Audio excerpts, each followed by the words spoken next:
اعوذ باللہ من الشیطان الرجیم بسم اللہ الرحمن الرحیم وَلَقَدْ يَسَّرْنَا الْقُرْآنَ لِلذِّكْرِ فَهَلْ مِن مُدَّكِرٍ۔ تجوید قاعدہ کورس بک نمبر 3 اور سبق نمبر بھی آج 3 ہے، اور یہ ہے موٹے حروف کے متعلق۔ قرآن پاک میں بعض حروف ہم جب ادا کرتے ہیں تو ان کو موٹا کرنا پڑتا ہے، یعنی 29 جو عربی کے حروف ہیں الف سے لے کر یا تک، ان میں سے کچھ حروف وہ موٹے پڑے جاتے ہیں، کچھ کبھی باریک کبھی موٹے، اور بعض حروف وہ ہمیشہ موٹے پڑے جاتے ہیں۔ لیکن موٹا پڑنے میں جو غلطی ہوتی ہے اس میں ہونٹ گول کرتے ہیں، تو اس سے بچنا ہے۔ تو اسی کے متعلق آج ہم نے پڑھنا ہے کہ وہ 7 موٹے حروف کون سے ہیں جن کا ادا کرنا، انہیں موٹا کرنا ضروری ہے۔ تو وہ ہیں حروف مستعلیہ۔ حروف مستعلیہ کو ادا کرتے وقت زبان تالو کی طرف اٹھ جاتی ہے، جس کی وجہ سے یہ حروف موٹے پڑ جاتے ہیں، اور ان کو موٹے حروف بھی کہہ سکتے ہیں، حروف مستعلیہ بھی کہہ سکتے ہیں۔ تو آسانی کے لیے قراء کرام نے مجموعہ ان کا تیار کیا ہے۔ تو مجموعہ ان کا بنتا ہے وہ ہے خص ضغط قض، خص ضغط قض۔ اور ویسے ایک ایک حرف جب آپ یاد کریں گے تو وہ اس طریقے سے آپ نے یاد کرنا ہے: خ، صاد، ضاد، غین، طا، قاف، ظا۔ اور آسانی کے لیے آپ مجموعہ بھی یاد کر سکتے ہیں۔ تو نوٹ موٹی آواز والے حروف پڑھتے وقت زبان کی جڑ تالو کی طرف اٹھائیں، ہونٹ گول نہ کریں۔ تو یہاں بھی ہدایات کے اندر یہاں لکھا ہوا ہے کہ موٹے حروف کو کوئی بھی موٹا حرف آپ نے پڑھنا ہے تو اس میں آپ نے ہونٹ گول نہیں کرنے، یعنی ہونٹ استعمال ہی نہیں ہوں گے، ان کا ہونٹوں کے ساتھ کچھ تعلق ہی نہیں۔ فا، با، میم، واو، ان 4 حروف کے علاوہ باقی کوئی حرف ہونٹوں سے ادا نہیں ہوتا۔ تو موٹے حروف میں ہونٹ استعمال نہیں کرنے، اور خاص کر گول کرنا تو بہت بڑی غلطی ہے۔ تو اس غلطی سے بچنا ہے، اور موٹا کرنے کے لیے آپ نے کیا کرنا ہے کہ زبان کو تالو کی طرف اٹھائیں گے۔ تو ان میں سے بعض حروف ان میں زبان کی جڑ تالو کی طرف اٹھتی ہے، بعض حروف میں زبان کا درمیان تالو کی طرف اٹھتا ہے، بعض میں زبان کا سرا تالو کی طرف اٹھتا ہے، تو جس کی وجہ سے یہ حروف موٹے پڑے جاتے ہیں۔ لیکن ہونٹ اس میں گول نہیں کرنے۔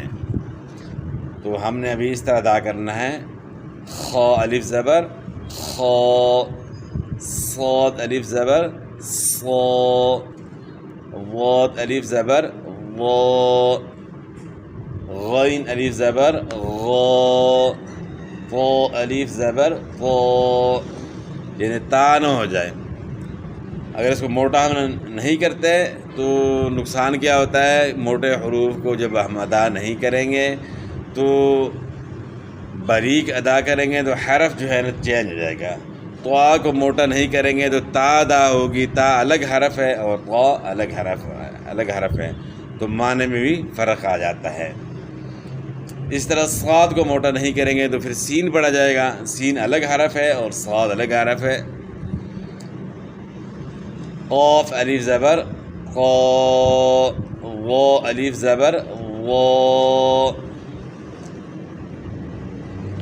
اب الفاظ کی صورت میں خا الف زبر خا، حمزہ زیر ای، خائی با یا زیر بی خائبی نون زبر نا خائبین ہمزہ صاد زبر اس یعنی اس نہیں پڑھنا اس ہمزہ صاد زبر اس صاد کھڑا زبر صا الصا با زیر بی الصابی را یا زیر ری الصابری نون زبر نا الصابرین. اور اس کا جو ہے اس کے ہجے اس طرح کریں گے. اس لفظ کے یہ خاص کر جو مد والے الفاظ ہیں تو ان میں جو ہے نا ہجے کرتے وقت لوگ غلطی کر جاتے ہیں، ان کو سمجھ نہیں آتی کہ ہجے کس طریقے سے کریں.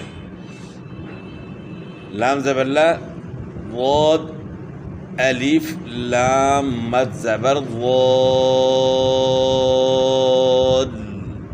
لا ضال.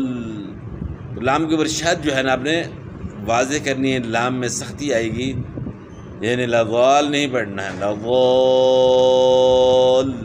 لام واپس لو لضالو یعنی لضالو نہیں پڑھنا ہے، یعنی شد کو ختم نہیں کرنا. عام طور پہ اس میں بھی یہاں غلطی ہو جاتی ہے، یہاں شد جو ہے نا لوگ ختم کر لیتے ہیں، لضالون کی بجائے لضالون پڑھتے ہیں. اس پہ بھی دھیان کرنا ہے. غین الف مد زبر غا حمزہ زیر ای غائی با یا زیر بی غائبی نون زبر نا